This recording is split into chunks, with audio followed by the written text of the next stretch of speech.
this flash of silver. And he goes, bang, bang, bang. He's like, yeah, right, you love me. Bam. Believe it or not, 2 guys jam her in the carport. They grab her, throw her in a car, drive her some distance away. That's bad. It's very bad. And the DNA tells us it's you. So they like an animal. And they told the media that I'm an animal. And the media believed it. I don't know why. That makes me want to cry. It's beautiful. Well, Sorry.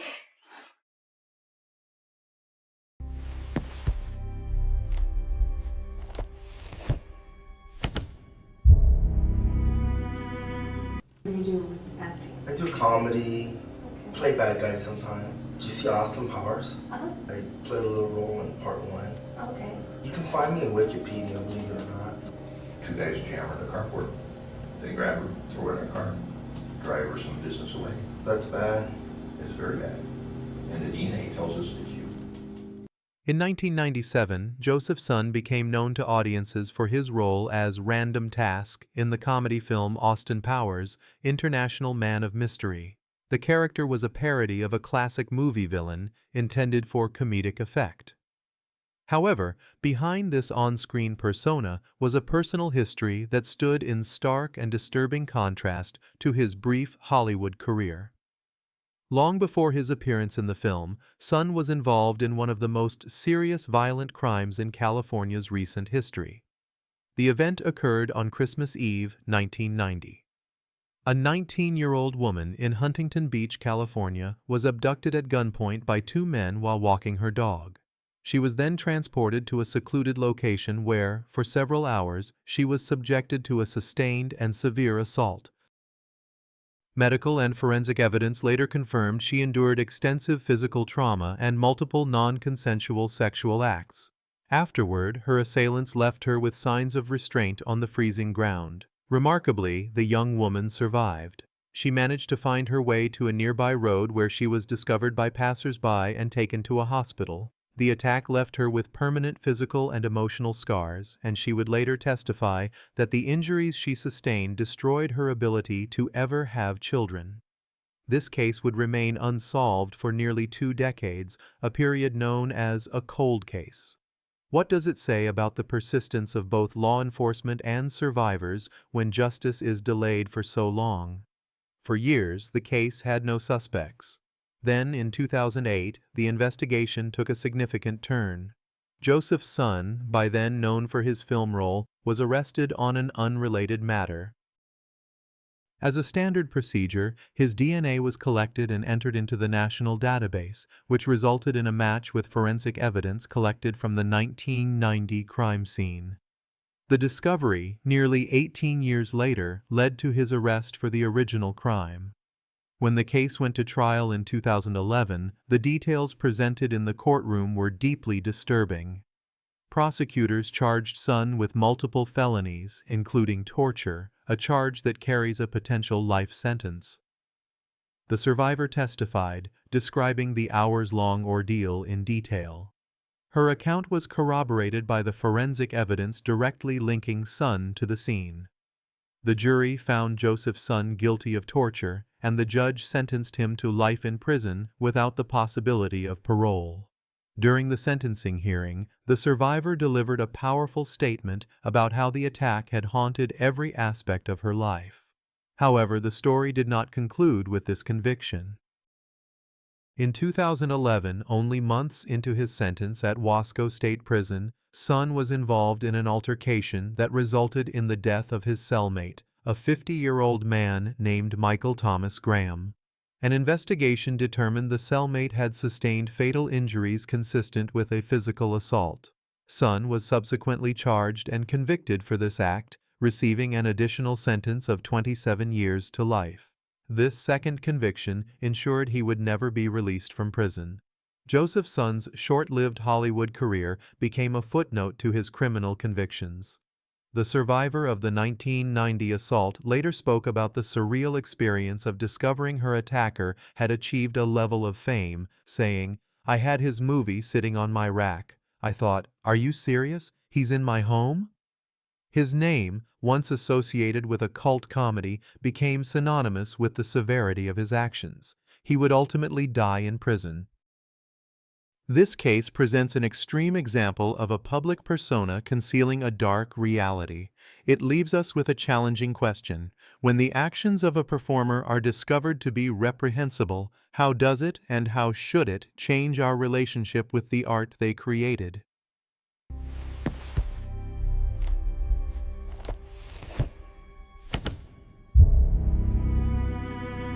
There's some talk about one of the reasons you wanted to do this, you wanted to be in the women's jail? Yeah, I would rather be, because I get along a lot better with female than I do with guys. So if I'm going to be doing time, at least maybe I could do it with females than guys. Skyler is now legally a woman. Skyler Deleon was a former child actor whose most notable credit was a minor, non-speaking role in the television series Mighty Morphin Power Rangers. Despite a limited career in the entertainment industry, he reportedly maintained the appearance of being a successful actor with financial means. Behind this facade, however, was an individual who engaged in a pattern of manipulation and criminal activity that ultimately led to his conviction in one of California's most high-profile murder cases. By the early 2000s, Skyler Deleon was facing significant financial hardship. Married to Jennifer Henderson, with whom he had a young child, he struggled with debt and unemployment. In 2004, the couple, along with accomplices, began to orchestrate a plan for financial gain that targeted a retired couple from Newport Beach, Thomas and Jackie Hawks. The Hawks, both in their late 50s, had recently sold their home in Arizona and purchased a 55-foot yacht they named the Well-Deserved, on which they lived. After the birth of a new grandchild, they decided to sell the boat to be closer to their family. Posing as a wealthy and interested buyer, Deleon contacted the Hawks to arrange a viewing and test sale of the yacht. On November 15, 2004, Deleon, Henderson, and an accomplice named Alonzo Machain met the Hawks at the Newport Harbor dock. The Hawks welcomed them aboard for what they believed was a routine sea trial. Once the vessel was out at sea, the plan was put into motion. Prosecutors later detailed how the Hawks were physically restrained and coerced into signing legal documents that transferred ownership of the yacht to Deleon. They were also forced to grant access to their bank accounts. The final stage of the plan involved the couple being taken to the deck of the boat. They were then attached to the boat's anchor, which was subsequently deployed, forcing them overboard into the ocean. Their bodies were never recovered. Following the incident, Deleon and Henderson began attempting to access the Hawks' finances, which raised the suspicions of investigators after the couple was reported missing by their family. The investigation quickly uncovered Deleon's extensive debt, his criminal history, and the inconsistencies in his story. The crucial breakthrough in the case came when one of the accomplices, Alonzo Machain, agreed to cooperate with law enforcement. He provided a detailed confession of the events that occurred on the yacht. The testimony of an accomplice is often a critical component in complex criminal cases. How does the justice system balance the need for such testimony against the fact that the witness is also a participant in the crime? Machain's testimony became the cornerstone of the prosecution's case. In 2008, Skyler Deleon was convicted of 2 counts of first-degree murder with special circumstances, and the jury recommended the death penalty. During sentencing, the judge described the crimes as exceptionally cruel and depraved. Investigators also uncovered evidence linking Deleon to the 2003 death of a man named John Jarvie, who was found in Mexico. Prosecutors argued this was another financially motivated crime, further establishing a pattern of behavior. Deleon's wife, Jennifer Henderson, was convicted for her role in the Hawks case and sentenced to life in prison without parole. Alonzo Machain received a reduced sentence in exchange for his testimony. While incarcerated, Deleon's story took another turn. She came out as transgender, legally changing her name to Skyler Preciado, and began seeking gender confirmation surgery while on death row. This development sparked public debate as to its authenticity, adding another complex layer to the case's public narrative.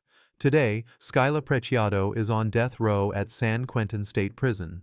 Due to California's moratorium on executions, it is unlikely the sentence will be carried out.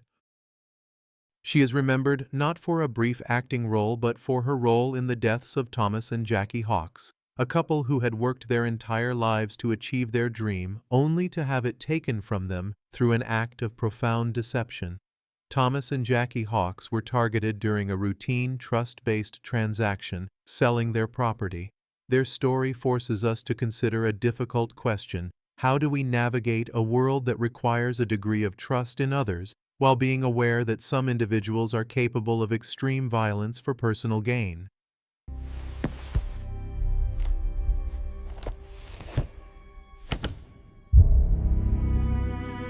We will still be searching for Spanish fly. The old story was if you took a little drop, no, it was on the head of a pin. That's right. And Drop you put it in it a in the drink. Coca-Cola. Don't matter. It doesn't make it, and the girl would drink it, and she's yours. Hello, America.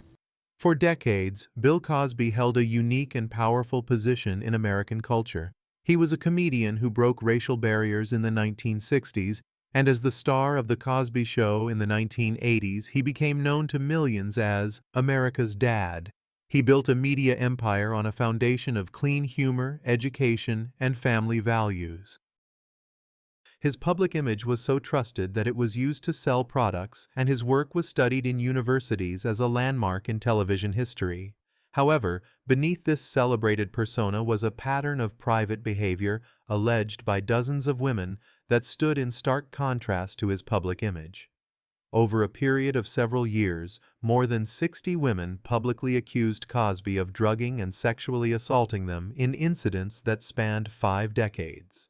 The accusers came from various backgrounds, including aspiring actresses, models, and professional colleagues. Their accounts described a strikingly consistent method of operation. According to their testimony, Cosby would invite them to a private setting, such as his home or a hotel room, and offer them a drink or a pill, often presented as medication to help them relax. The women reported that after ingesting the substance, they would lose consciousness or motor control, later waking up with little to no memory of the intervening time but with physical evidence suggesting they had been subjected to unwanted sexual contact. The first major public legal challenge to Cosby's reputation came in 2004 when Andrea Constand, an employee at Temple University, reported to police that he had drugged and assaulted her at his home. At the time, prosecutors declined to file criminal charges citing insufficient evidence. Constand then filed a civil lawsuit against him. During the proceedings of that lawsuit, 13 other women were prepared to testify that they had similar experiences with Cosby. In 2006, Cosby settled the lawsuit for an undisclosed amount without admitting any wrongdoing, and the story largely faded from public view for years. The allegations resurfaced in 2014 after a clip of comedian Hannibal Buress calling Cosby a rapist during a stand-up routine went viral.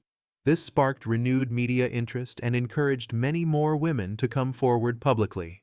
Former model Janice Dickinson and actress Barbara Bowman were among the dozens of accusers who shared their stories, many stating they had remained silent for decades because they feared they would not be believed against such a powerful and beloved public figure. A critical turning point occurred in 2015 when court documents from the 2006 civil suit were unsealed.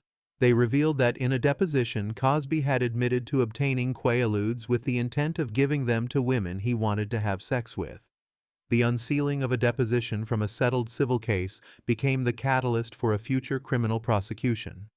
How does information revealed in civil litigation, which has a different standard of proof, impact the course of criminal justice?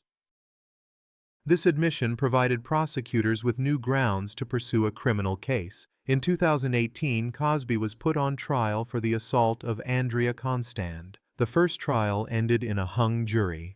During the retrial, prosecutors were permitted to call 5 additional women to testify about their similar experiences with Cosby to establish a pattern of behavior. This time, the jury convicted him on 3 counts of aggravated indecent assault. At 81 years old, Bill Cosby was sentenced to 3 to 10 years in state prison. However, in a stunning reversal in 2021, the Pennsylvania Supreme Court overturned the conviction. The court ruled that a non-prosecution agreement made with a previous district attorney in 2005 should have prevented the criminal charges from ever being filed. Cosby was released from prison after serving nearly 3 years. The decision was devastating for his accusers. Despite his release, Cosby's legal issues continued. In 2022, a jury in a California civil trial found him liable for assaulting Judy Huth at the Playboy Mansion in 1975 when she was 16 years old. The jury awarded her $500,000 in damages. The cultural fallout from the decades of accusations has been immense. Reruns of The Cosby Show were pulled from networks, and numerous universities rescinded the honorary degrees they had awarded him. A legacy once built on morality is now synonymous with the numerous allegations of abuse. His defenders point to the overturned criminal conviction as proof of his innocence, but for much of the public, the sheer volume of accusers and the civil jury's verdict tell a different story. Bill Cosby's criminal conviction was ultimately overturned on a legal technicality, not on the facts of the case, while a separate civil jury found him liable. This creates a complex public record. It forces us to ask, when the legal system produces such a conflicted outcome, how does society determine a public figure's ultimate legacy?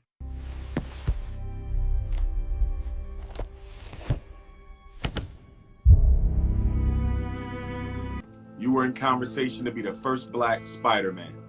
Which Lost the deal because of the allegations. everybody left my side. Do you understand how it feels to be lonely as hell in jail for something you did not do? So They right.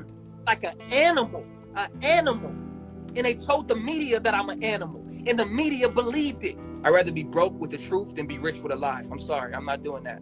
Kaalan Rashad Walker, known professionally as KR, once appeared to be a rising multi-talented figure in the entertainment industry. He secured roles in films like Superfly and Kings, appeared in music videos with prominent artists, and was building a name for himself as a rapper. To the public, he projected an image of a young, ambitious artist on a rapid ascent. Behind this public persona, however, was a pattern of behavior that would lead to serious criminal charges and a permanent end to his career. By 2018, private allegations against Walker began to surface publicly through police reports. A consistent narrative emerged from multiple women who stated they had arranged to meet with him for professional purposes, such as modeling shoots, music video auditions, or acting opportunities.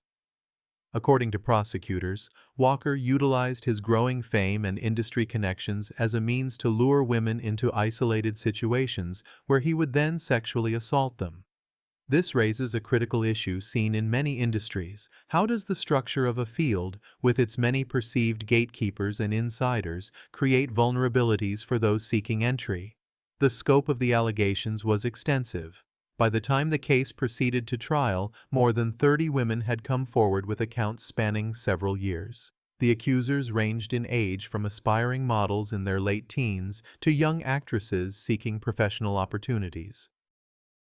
Many described being contacted by Walker through social media, where he often showcased his celebrity connections to build credibility.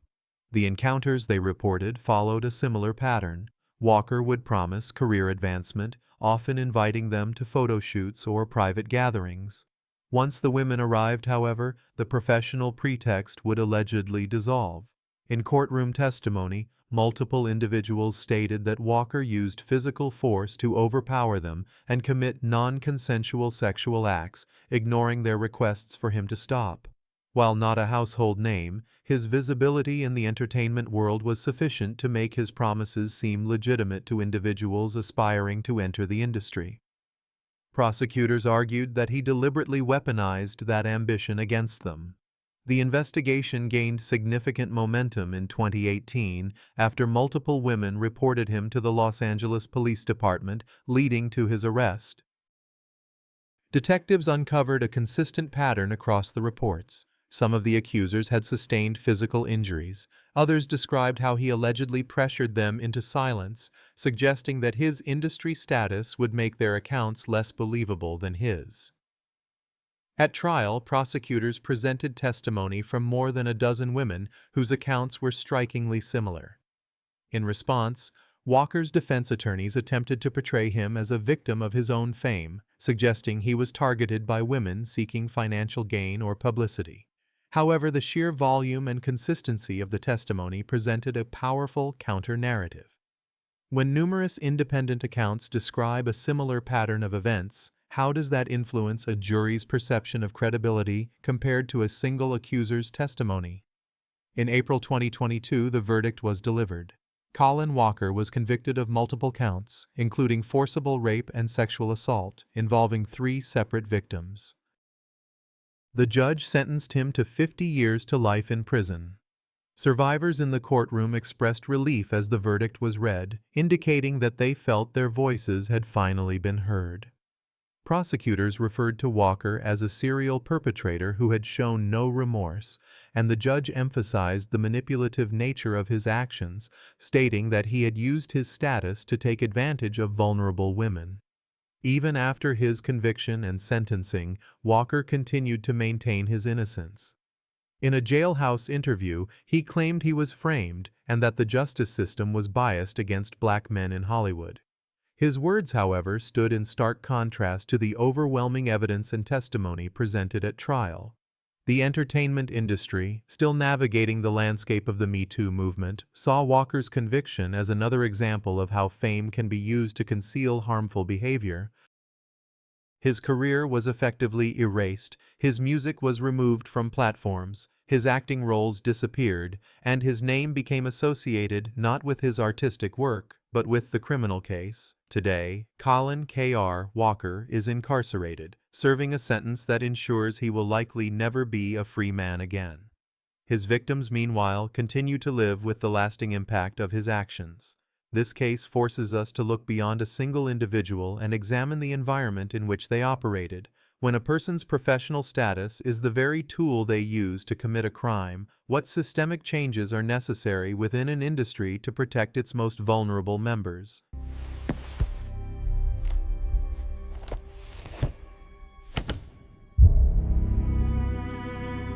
Mr. Salling admitted to possessing about 25,000 still images depicting child pornography. In some cases, the victims were as young as 2 years old. At the height of the hit show Glee, actor Mark Salling was at the pinnacle of his career. He played Noah Puck Puckerman, the rebellious bad boy character who became a fan favorite. To the outside world, Salling was a rising star with a successful career in television and music.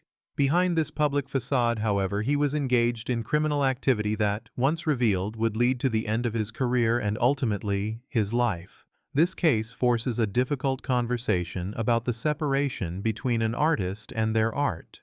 How should the public and the industry respond when a popular public figure is accused of serious crimes? The story became public in December 2015, when federal agents, acting on a tip, executed a search warrant at Salling's Los Angeles home. What they discovered was a substantial quantity of illicit material depicting child exploitation. The collection, stored on his computer and other digital devices, reportedly included over 50,000 images and 600 videos. The news was met with widespread shock. This was not a rumor, but a federal investigation supported by court filings and significant evidence. Fans who had followed his career on Glee were suddenly confronted with a deeply troubling reality. His booking photographs circulated rapidly online, creating a stark and disturbing contrast with the on-screen character he was known for. As the case proceeded through the legal system, further details emerged. Prosecutors revealed that Salling had used specialized software to conceal the files and had attempted to destroy evidence prior to the investigators' arrival, though they were successful in recovering the data. The investigation also brought renewed attention to his past behavior. Years earlier, an ex-girlfriend had filed a civil lawsuit against him for sexual battery, which had ended in a private settlement. In light of the new federal charges, these prior allegations were viewed by many as part of a larger pattern of concerning behavior. Facing a lengthy prison sentence, Salling entered into a plea agreement in 2017. He pleaded guilty to possession of child pornography involving prepubescent minors, a serious federal offense. As part of the agreement, prosecutors were prepared to recommend a sentence of 4 to 7 years in federal prison, to be followed by 20 years of supervised release. The terms also mandated that he register as a sex offender for the remainder of his life. However, Mark Salling was never formally sentenced. On January 30, 2018, just weeks before his scheduled court date, he was found deceased near his home in Sunland, California. The cause of death was determined to be suicide. He was 35 years old. The legal proceedings thus ended without a formal sentencing in court. This outcome raises a difficult ethical question. When an accused individual dies before sentencing, what does justice look like for the victims and for society? His death prompted a divided public reaction. Some former colleagues expressed sympathy for his personal struggles, while others strongly objected to this framing of the narrative, emphasizing that the focus should remain on the victims who would now not see the case conclude in court. The attorney for one victim stated publicly that the world was better off without him. In the complex aftermath, most of his former Glee castmates remained silent. The case was sometimes discussed in the context of other tragedies that befell the show's cast, but many observers drew a sharp distinction. Salling's downfall was not a matter of misfortune, but a direct consequence of the exposure of his own criminal actions.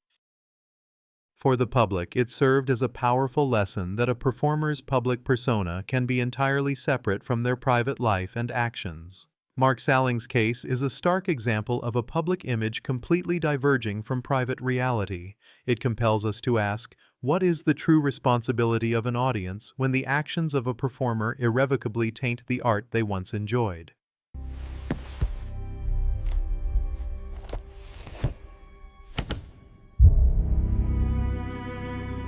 Scott King.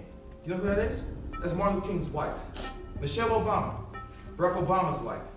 I know, I'm not, I shouldn't have gone out. I'm No, sorry. I'm a great man. A great man. I am doing great things.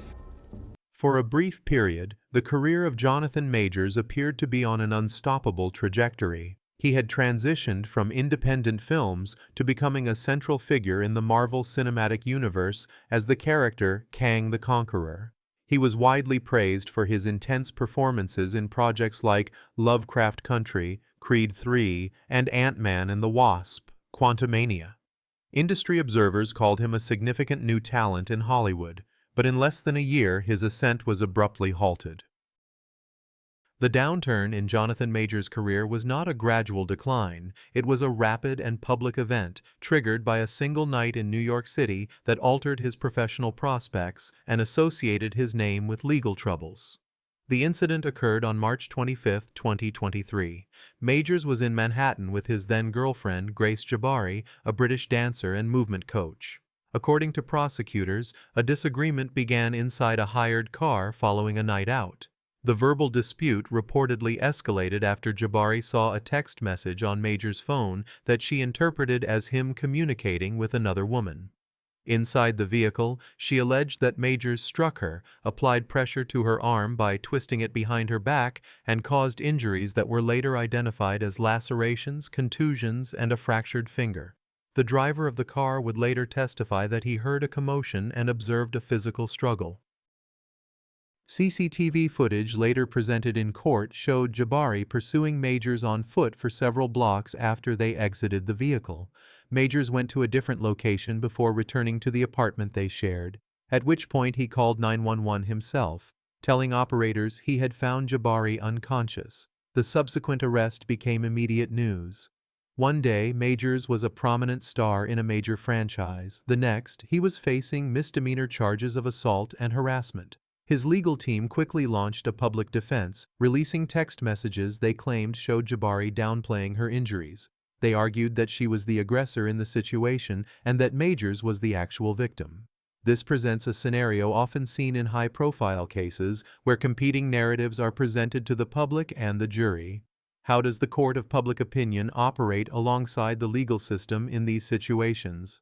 Prosecutors, however, moved forward with their case. At trial, they presented photographs of Jabari's injuries, testimony from the car service driver, and audio recordings of other arguments between the couple where Majors was heard using harsh language. In December 2023, the jury convicted Jonathan Majors of 1 count of misdemeanor assault and 1 count of harassment. The sentence did not include incarceration. Instead, the judge ordered him to complete a 52-week domestic violence intervention program and issued an order of protection barring him from contact with Jabari. Professionally, however, the consequences were immediate and severe. Marvel Studios, which had structured the next phase of its cinematic universe around his character, ended its professional relationship with him almost immediately. Other affiliated projects were pulled from development. He went from being a widely promoted public figure to a liability that studios were unwilling to associate with.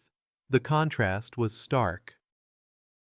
Just months prior, Majors had been featured in major publications and had given interviews about his career, his influence, and the responsibilities of a public figure. That image was quickly replaced by his booking photograph, courtroom sketches, and headlines detailing the conviction. The trial also brought forward testimony describing Majors' private behavior as controlling, painting a picture that stood in sharp contrast to his public persona. The defense maintained that he was being targeted due to his fame, but the jury's verdict indicated they found the complainant's account to be credible. In the aftermath, Jabari filed a separate civil lawsuit against Majors, alleging a pattern of behavior that extended beyond the single incident. While Majors has denied these broader allegations, they contributed to the ongoing public discussion surrounding his case. The public reaction was polarized. Some supporters insisted he was treated unfairly, while others viewed his conviction as an example of an industry holding an individual accountable for their actions. What makes this case particularly noteworthy is the speed of the professional collapse. In January 2023, he was positioned as a cornerstone of a multi-billion-dollar franchise. By December of the same year, he was convicted and had lost his most significant roles. Few actors in recent memory have experienced such a rapid fall from the industry's top tier. While Majors has completed the court-ordered intervention program, his future in the entertainment industry remains uncertain. The speed of Majors' professional decline was unprecedented. It leaves us to consider a larger question about public figures in the digital age. In an era of immediate consequences, what does the path to accountability look like? And is professional redemption ever truly possible?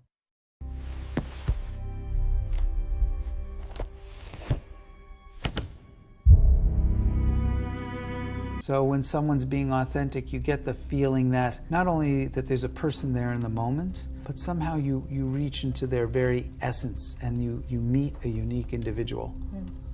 I don't know why, that makes me want to cry. It's beautiful. Well, Sorry. She was known to millions as Chloe Sullivan, the loyal best friend to Clark Kent on the hit television show Smallville. But off-screen, actress Allison Mack was involved in activities so disturbing they would shatter her public image and forever link her to one of the most controversial organizations in modern American history. The story begins in the early 2000s when Mack was at the height of her Smallville fame. In 2006, she was introduced to a man named Keith Raniere, the leader of a self-improvement organization called NX4TM. To outsiders, NX4TM appeared to be a professional coaching group, offering workshops and seminars focused on personal and professional growth. This raises a key question: how do such organizations successfully present a benign public image while hiding a much more damaging reality? Internally, NX4TM was a structure with a much more troubling purpose. Raniere presented himself as a uniquely gifted intellectual and problem solver. In reality, he was a highly manipulative figure, operating a secret inner circle that targeted women for exploitation. Mack, who initially joined as a student, quickly ascended through the organization's ranks, eventually becoming one of Raniere's most committed high-level members. By 2015, Mack was deeply involved in NXTM. She was instrumental in creating and leading a secret subgroup known as DOS, an acronym for a Latin phrase that translates to Master over the Obedient Female Companions. The name itself was a direct indication of its hierarchical and controlling nature. Prospective members were told they were joining an exclusive women's empowerment group. The reality, however, was a system designed for control, coercion, and exploitation. Mack became a primary recruiter for this group. She allegedly leveraged her public profile, approaching women who admired her work and inviting them to join what was described as a secret society that could help them achieve a personal breakthrough. Once individuals were inducted, the conditions of their membership became clear. Women were required to provide collateral, compromising photos, personal secrets, or other damaging information, which was then held by the group to ensure their silence and compliance. The use of collateral is a powerful tool of control. What does this tactic reveal about the true nature of an organization, far from its stated goals of empowerment? Members were also subjected to a procedure where a symbol was scarred onto their skin using a thermal cauterizing device. The symbol, upon inspection, was found to contain the initials of Keith Raniere. Some former members later testified that Allison Mack was not only present during these procedures, but allegedly instructed participants to view the physical discomfort as a part of their initiation. Prosecutors in her case would later argue that Mack was not merely a follower, but an active enforcer of the group's rules. It was revealed that she helped dictate highly restrictive diets for other women, with calorie limits reportedly as low as 500 per day. She also allegedly directed them to engage in sexual relations with Raniere, framing obedience as a virtue. The carefully constructed facade of NextWM collapsed in 2017 when the New York Times published a detailed exposé. Former members came forward with accounts of the scarring rituals, the use of collateral for blackmail, and the intense psychological manipulation. The story gained international attention, and in 2018, federal agents raided NextWM's headquarters. Shortly after, Allison Mack was arrested. Her booking photograph presented a shocking contrast to her wholesome on-screen persona as she faced charges including sex trafficking, forced labor conspiracy, and racketeering. In court, prosecutors portrayed Mack as a key figure who used her fame to lure women into Raniere's control. Initially, she pleaded not guilty. However, by 2019, facing the possibility of decades in prison, she changed her plea to guilty on charges of racketeering and racketeering conspiracy. In a statement to the court, she expressed remorse, saying, "I believed Keith Raniere's intentions were to help people. I was wrong. I now recognize this was the biggest mistake and regret of my life." In 2021, Mack was sentenced to 3 years in federal prison. The judge acknowledged her cooperation with prosecutors as she had provided significant evidence that contributed to the conviction of Keith Raniere, who received a sentence of 120 years. This cooperation resulted in a more lenient sentence for Mack, a decision that was met with disappointment from some of the victims. One survivor stated, "She subjected us to the scarring ritual. She broke us. And now she gets to walk free in a few years." Mack served her time at a federal facility in Dublin, California. In July 2023, she was released after serving 2 years of her 3-year sentence. She has since remained out of the public eye, avoiding interviews and public statements. Her acting career is effectively over. The downfall of Allison Mack remains a deeply disturbing chapter in recent pop culture history, forever changing the legacy of her name from the fictional world of Smallville to the real-world consequences of NX4TM. This case leaves us with a profound and difficult question. Within a coercive system like this, where is the line between being a victim and becoming a perpetrator?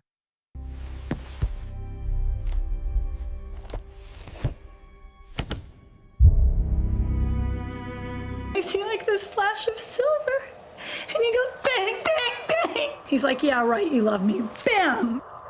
When audiences saw Shelley Malil on screen in The 40-Year-Old Virgin, they saw a comedic actor playing one of Steve Carell's quirky co-workers, a minor role that provided a moment of levity. But away from the cameras, the story of his life took a dramatically different turn.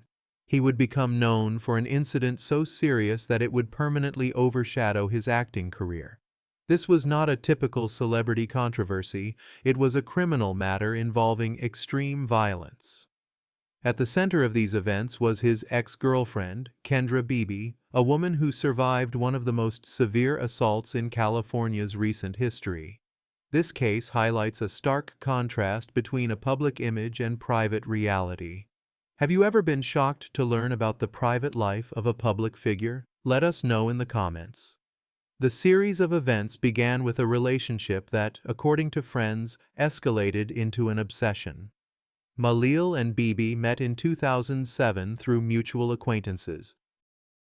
Initially, the relationship seemed promising. He was an actor with credits on popular shows like Scrubs and Dharma Greg, and she was an independent, grounded mother of two. However, their relationship grew increasingly turbulent, with friends of the couple later describing Malil as jealous and possessive. It's a description heard in many tragic stories. At what point do these behaviors cross the line from a personal issue into a sign of genuine danger? By the summer of 2008, Beebe had decided to end the relationship and move on. On the evening of August 10, 2008, she hosted a small barbecue at her home in San Marcos, California. Neighbors described a relaxed atmosphere, but the mood shifted when Shelley Malil arrived uninvited. Witnesses later testified that he appeared tense and wanted to speak with Beebe. Within minutes, the verbal conflict escalated physically when Malil procured a kitchen knife and inflicted multiple, severe injuries upon her. In total, forensic evidence would later confirm she sustained 23 distinct wounds. The gathering descended into chaos as guests intervened, attempting to separate Malil from Beebe as she collapsed. He then fled the scene, leaving Beebe with life-threatening injuries. Remarkably, she survived. Paramedics transported her to the hospital for emergency surgery, where she began a long recovery from significant physical and emotional trauma. Meanwhile, law enforcement arrested Malil less than 24 hours later. He claimed to have blacked out, an account prosecutors did not accept, arguing instead that it was a calculated act. The 2010 trial was emotionally charged. Beebe took the stand and recounted the events, telling the jury, "I thought I was dying." The jury ultimately convicted Malil of attempted murder and assault with a deadly weapon, and he was sentenced to life in prison with the possibility of parole after 12 years. For Kendra Beebe, the verdict brought a temporary sense of justice. However, in 2018, after serving just 9 years, Malil was granted parole. The decision was met with public shock and profound disappointment from Beebe. This raises a complex and critical question. How should the justice system balance the potential for an individual's rehabilitation against the long-term safety and well-being of their victim? Following his release, Kendra Beebe channeled her experience into advocacy, speaking publicly about domestic violence and pushing for stronger protections for victims. Her story became a cautionary tale not only about one individual's actions but about the complexities of the justice system. Today, Shelley Malil lives under parole restrictions, his acting career concluded. Kendra Beebe continues to live with the permanent impact of the event, stating she refuses to let him take her life twice, once through the assault and again through fear. The case serves as a powerful reminder that the persona someone presents to the world can be entirely separate from their private behavior. This story forces us to consider a difficult truth about fame and perception, leaving us with one final thought. How much can we ever truly know about the lives behind the public faces we see on our screens?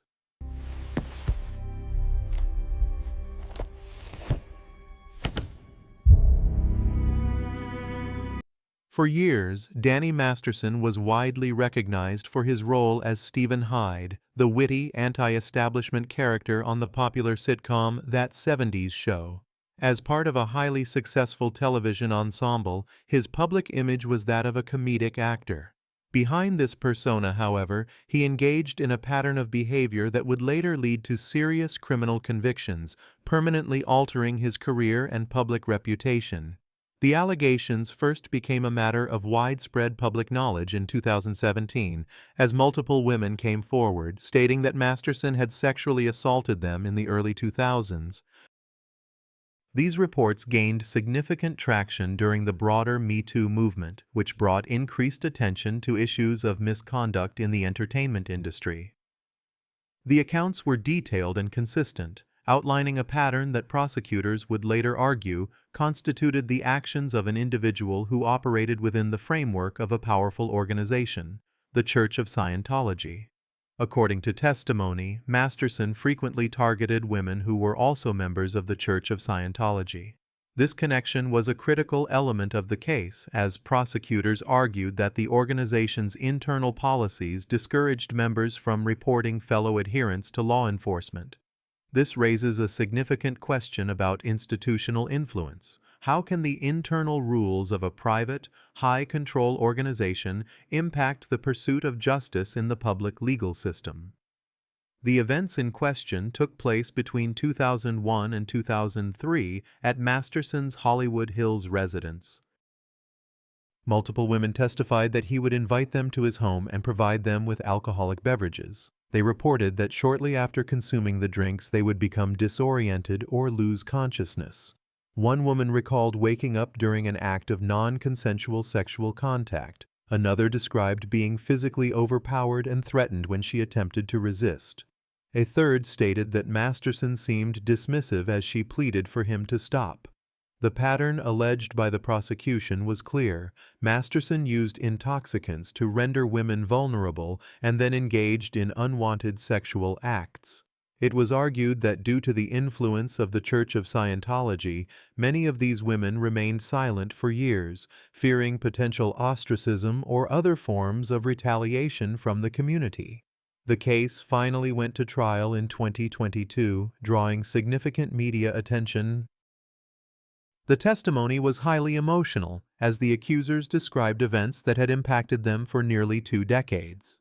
One woman testified that when she initially sought guidance from Scientology officials, she was discouraged from contacting the police and was instead instructed to engage in an internal process to examine what she might have done to cause the incident.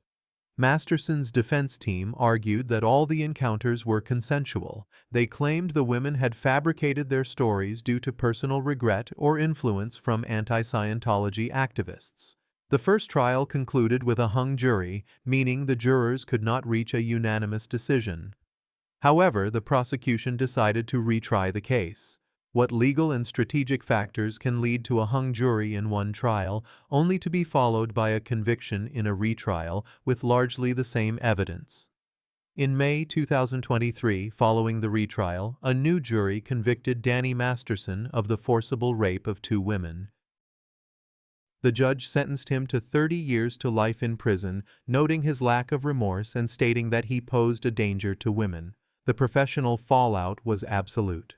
Years earlier, Netflix had already fired him from the series The Ranch after the allegations first surfaced, but the conviction permanently sealed his fate in the industry. The scandal also had repercussions for others in his professional circle. His former That 70s Show co-stars, Ashton Kutcher and Mila Kunis, faced public backlash after it was revealed they had written letters to the judge requesting leniency in his sentencing. After the letters were made public, both actors issued apologies, but the incident caused damage to their public reputations. The case also intensified public scrutiny of the Church of Scientology, with prosecutors arguing that the organization enabled Masterson's conduct by discouraging victims from reporting to authorities. The Church has consistently denied any wrongdoing. Today, Danny Masterson is incarcerated and is in the process of appealing his conviction. His name, once associated with sitcom nostalgia, is now linked to a significant legal case involving the abuse of power and trust. The story highlights a profound disconnect between a beloved on-screen persona and the individual's private actions. This case presents a complex intersection of celebrity, institutional power, and the justice system. It forces us to confront a difficult reality about the entertainment we consume. How does our perception of a fictional character influence our ability to process the real-world actions of the actor who plays them?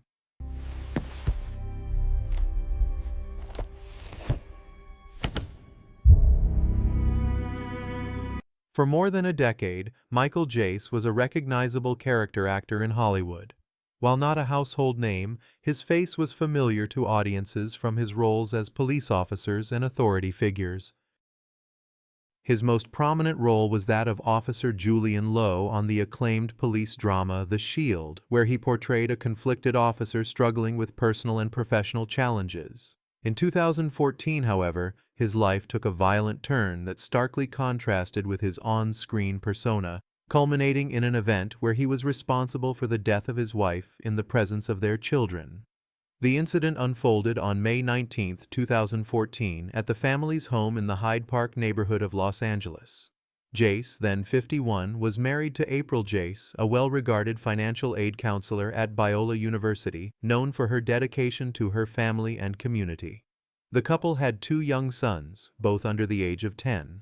According to later testimony, their marriage was under significant strain, and April had been considering separating from Michael. The household was also facing severe financial difficulties. Jace had filed for bankruptcy in 2011, reporting over $500,000 in debt. His acting career had slowed considerably after The Shield concluded, and the mounting financial pressure reportedly contributed to the tension at home. On that evening, an argument that had been building for months escalated after April returned home. Neighbors later reported hearing shouting, which was followed by gunshots. Michael Jace used a handgun to shoot his wife 3 times. Forensic analysis presented at trial indicated that the wounds to her back suggested she was attempting to flee when the shots were fired.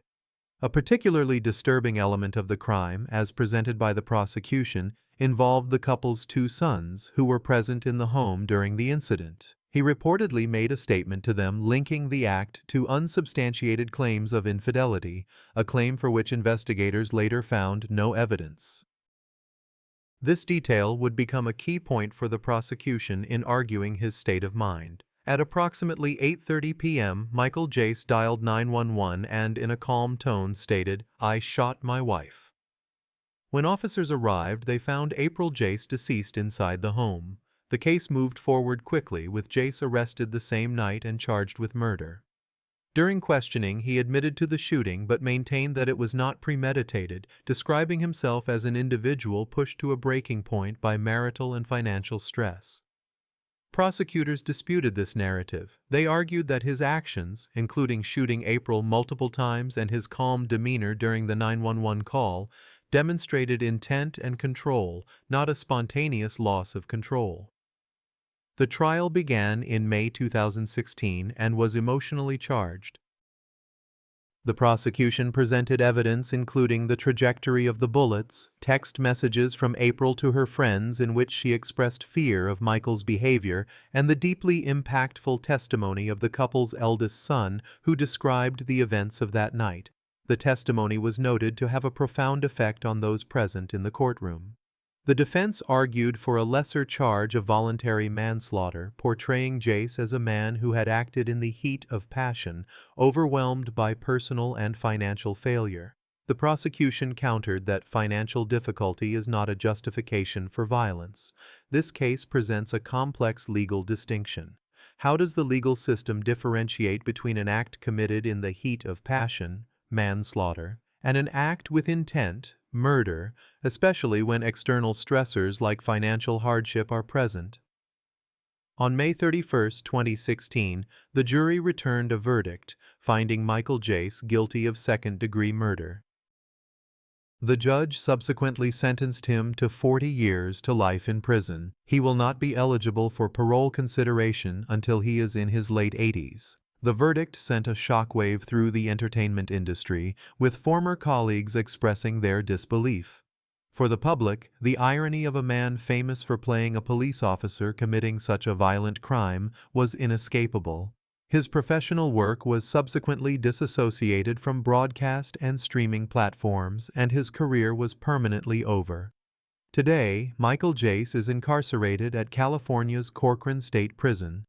His sons are being raised by relatives, and April's legacy is honored by her former colleagues at Biola University.